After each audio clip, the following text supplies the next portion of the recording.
Hello friends, welcome to my YouTube channel CK education hub. Friends, आज के इस video में मैं आप लोगों को Bihar board class 12 English rainbow part 2 prose section का पहला चैप्टर जिसका नाम है इंडियन सिविलाइजेशन एंड कल्चर को पढ़ाने जा रहा हूं। फ्रेंड्स, मैं आपको बताना चाहूँगा मैं ऑलरेडी इस चैप्टर का 3 वीडियो बना रखा हूँ, पार्ट 1, पार्ट 2 और पार्ट 3। अगर आप लोगों ने इस तीनों वीडियो को नहीं देखा है तो आप मेरे यूट्यूब चैनल पर जाएंगे, तीनों वीडियो को देखेंगे, फिर इस वीडियो को देखेंगे, आपको ये चैप्टर अच्छे से समझ में आ जाएगा। आज के इस वीडियो में मैं आप लोगों को इस चैप्टर का पैराग्राफ नंबर 19 से लेकर 24 यानी 19 to 24 को समझाने जा रहा हूँ। तो आइए देखते हैं 19 नंबर यानी 19 नंबर पैराग्राफ में महात्मा गांधी क्या कहते हैं। महात्मा गांधी कहते हैं, true there were dung heaps to here and there, but there are rich treasures buried under them. Mahatma Gandhi कहते हैं कि यह सही बात है, यह सत्य बात है। There were dung heaps to here and there, आपको यहाँ वहाँ यानी इधर उधर डोंग हिप्स देखने को मिलेंगे, यानी भारत में आपको यहाँ वहाँ यानी इधर उधर डोंग हिप्स गोबर के ढेर देखने को मिलेंगे। But there are rich treasure buried under them, लेकिन इन्हीं डोंग हिप्स मतलब इन्हीं गोबर के ढेरों के नीचे यानी अंडर देम रिच ट्रेजर्स यानी कीमती खजाने बरीड है मतलब छुपे हुए हैं। आइए आगे देखते हैं आगे क्या लिखा गया है। And the reason why it has survived is that the end which Hindus set before it was not development along material but spiritual lines. देखिए, हमारा जो ये हिंदुज़्म है, हमारा जो ये हिंदुत्व है, हमारा जो ये भारतीय सभ्यता है, ये अभी भी सर्वाइव्ड है मतलब ये अभी भी जीवित है। क्यों? क्योंकि हम लोगों का जो एंड था, हम लोग का जो लक्ष्य था, हम लोग का लक्ष्य था स्पिरिचुअल लाइन्स मतलब अध्यात्म के रास्ते पे आगे बढ़ना। हम लोगों का लक्ष्य मेटेरियल यानी भौतिकवाद के रास्तों पे आगे बढ़ना नहीं था।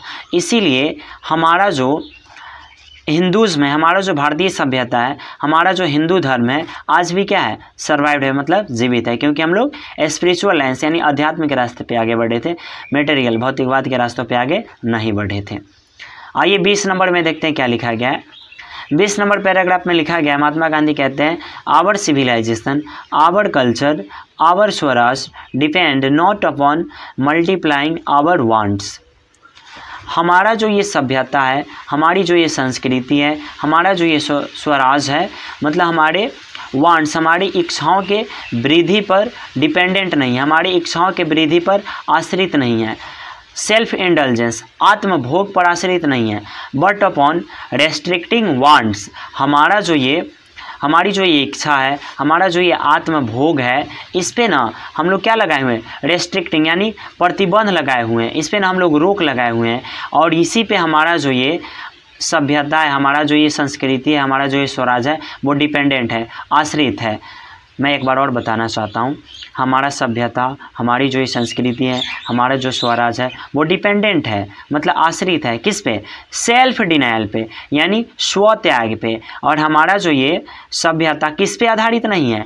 तो इच्छाओं की वृद्धि पे और आत्मभोग पे आश्रित नहीं है, आधारित नहीं है। हमारी जो ये सभ्यता है किस पे आश्रित है? सेल्फ डिनायल यानी स्व त्याग पर। हम लोग जो है त्याग करना पसंद करते हैं, हम लोग इच्छाओं को बढ़ाना पसंद नहीं करते हैं, हम लोग आत्मभोग में नहीं लगे रहते हैं, खुद विलासिता की ज़िंदगी में विश्वास नहीं करते हैं, सुख सुविधा में हम लोग विश्वास नहीं करते, हम लोग स्व त्याग में विश्वास करते हैं।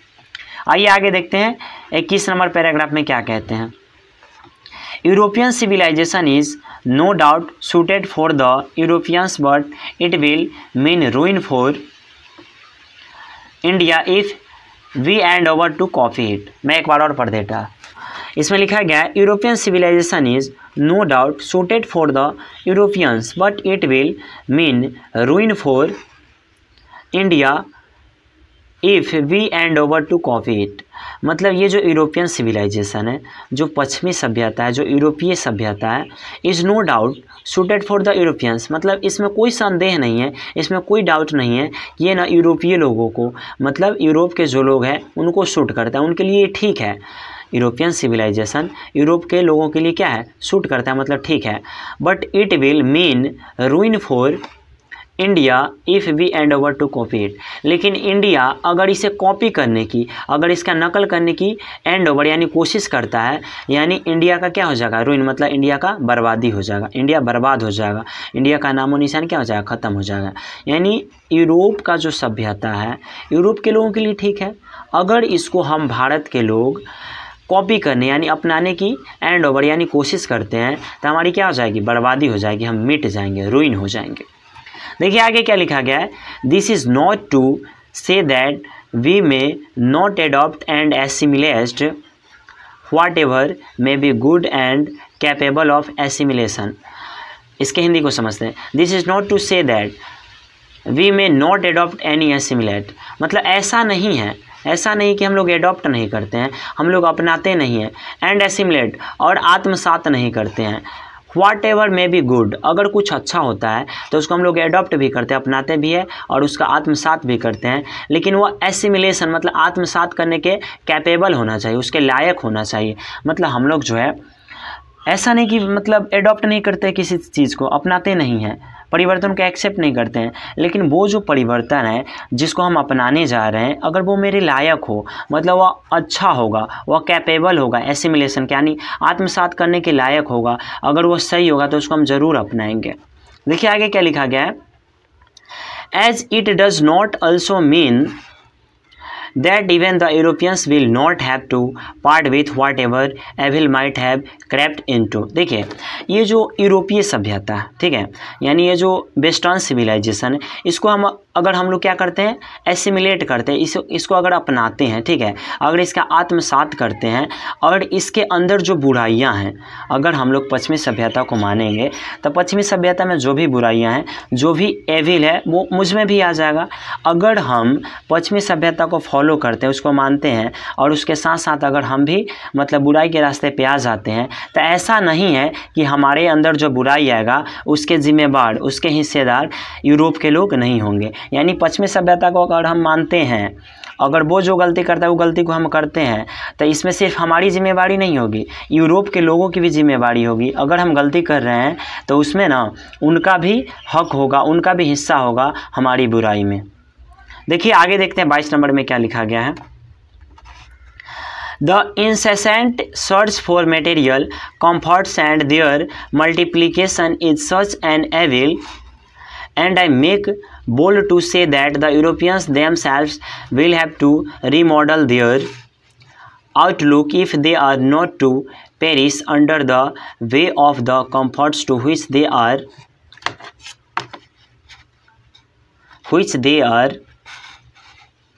Becoming slabs. इसके हिंदी को समझते हैं। इंसेसेंट का मतलब होता है लगातार, सर्च का मतलब होता है खोज, मटेरियल कंफर्ट्स का मतलब होता है भौतिक सुख सुविधा, मल्टीप्लिकेशन का मतलब होता है बहुलता मतलब वृद्धि, अच्छा एविल का मतलब होता है बुराई, अच्छा बोल्ड मीन्स होता है साहस के साथ, रिमॉडल का मतलब होता है फिर से मतलब तैयार करना, आउटलुक का मतलब होता है दृष्टिकोण, पेरिस का मतलब होता है नष्ट होना,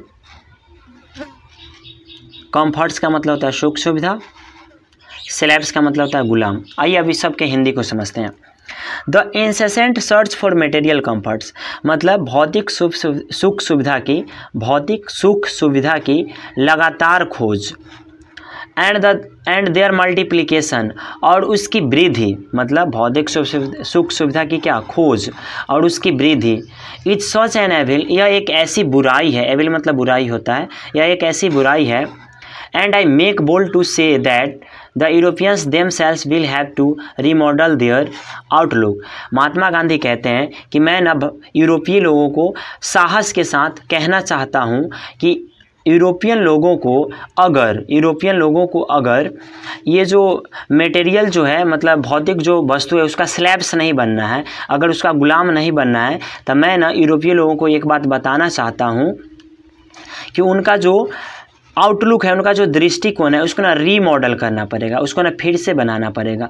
यानी यूरोप के जो लोग हैं, पश्चिमी सभ्यता को जो मानने वाले लोग हैं, अगर वो चाहते हैं कि वो ना भौतिक सुख सुविधा देने वाली वस्तुओं के नीचे दबकर खुद को बर्बाद न करें, भौतिक वस्तुओं के स्लैब से यानी गुलाम न बने, तो उनका जो आउटलुक है, उनका जो दृष्टिकोण है उसको ना रीमॉडल करना पड़ेगा, उसको फिर से बनाना पड़ेगा, उसको फिर से तैयार करना पड़ेगा।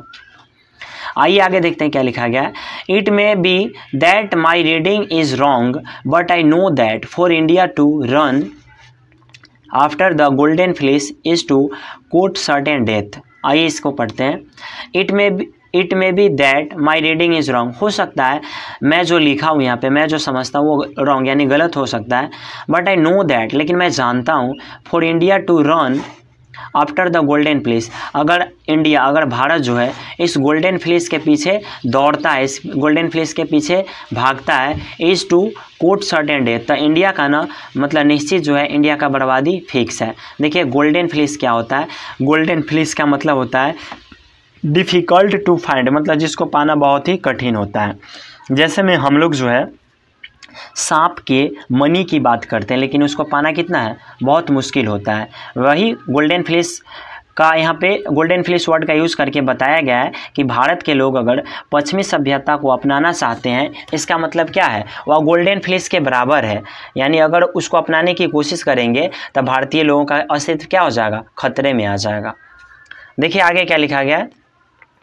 Let us engrave on our hearts the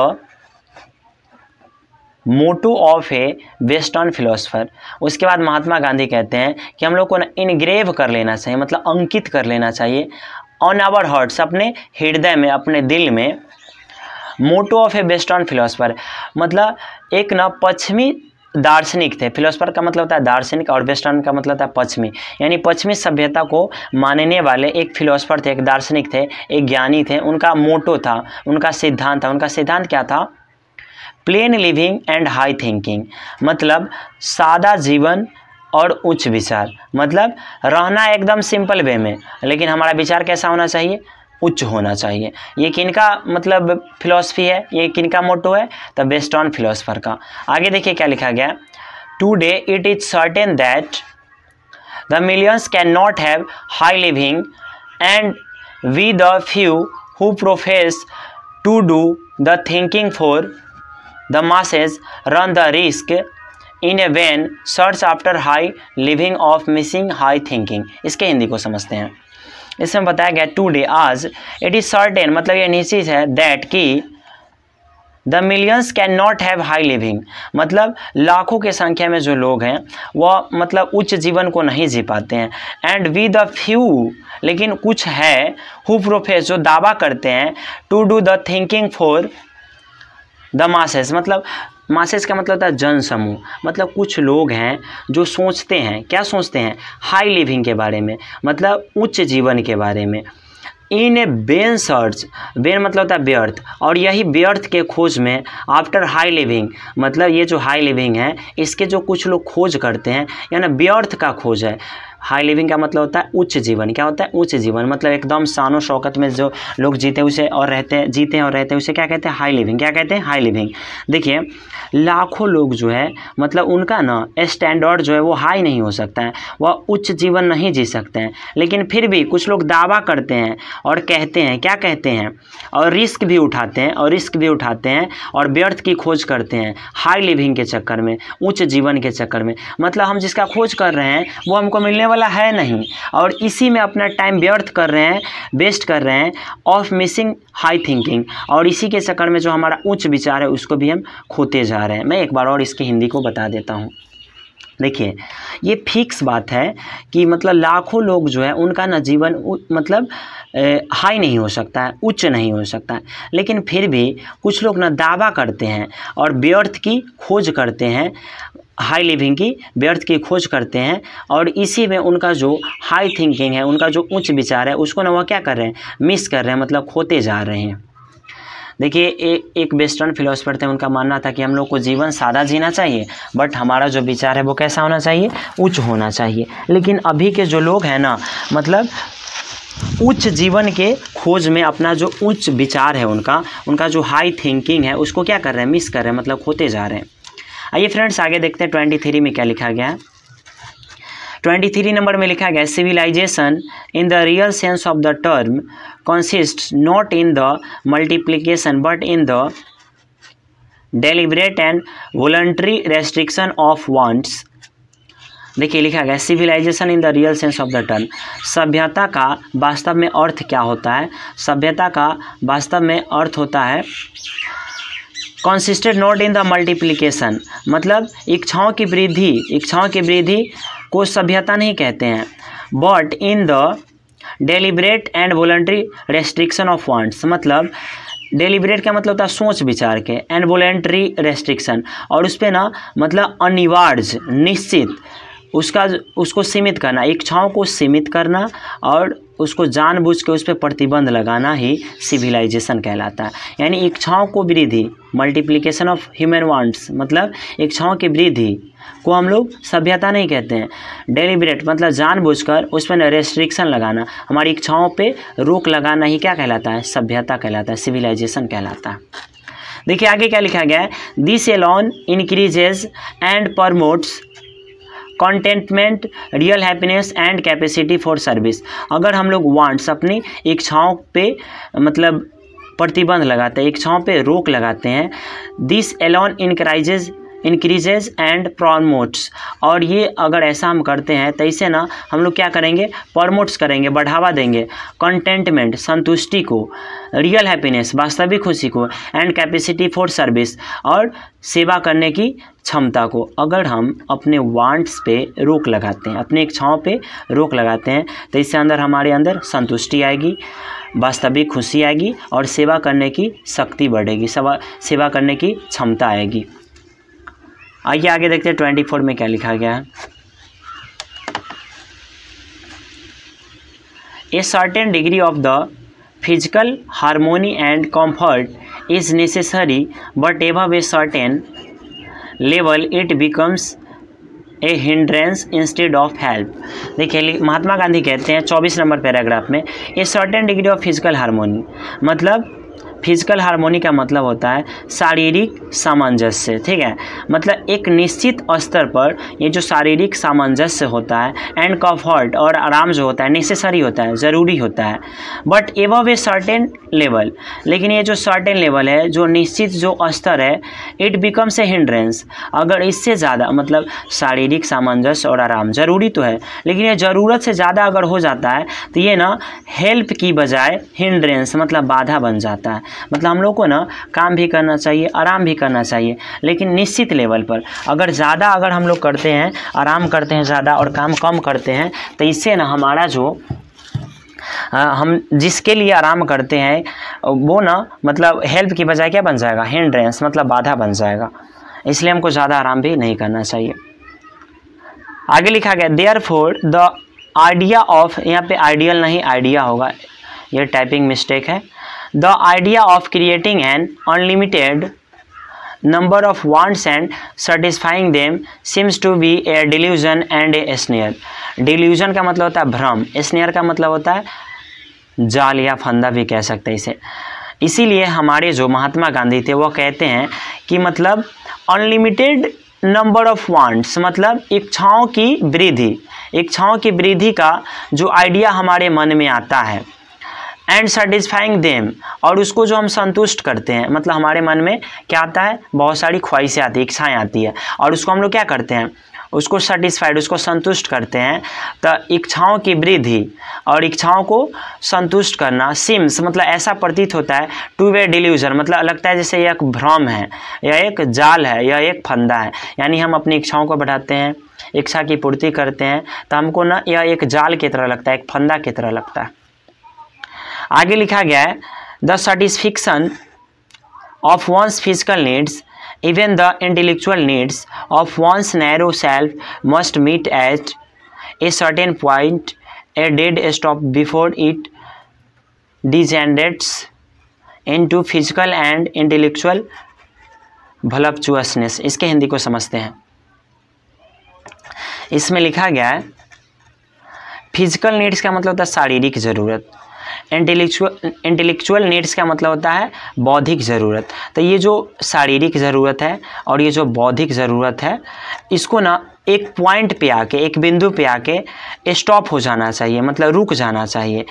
अच्छा, क्यों रुक जाना चाहिए? Before it degenerates into physical and intellectual voluptuousness. मतलब अगर ये हमारा जो शारीरिक ज़रूरत है, हमारा जो बौद्धिक ज़रूरत है, अगर ये नहीं रुकेगा तो ये लास्ट में क्या बन जाएगा? डीजेनरेट्स। इससे निर्माण क्या हो जाएगा?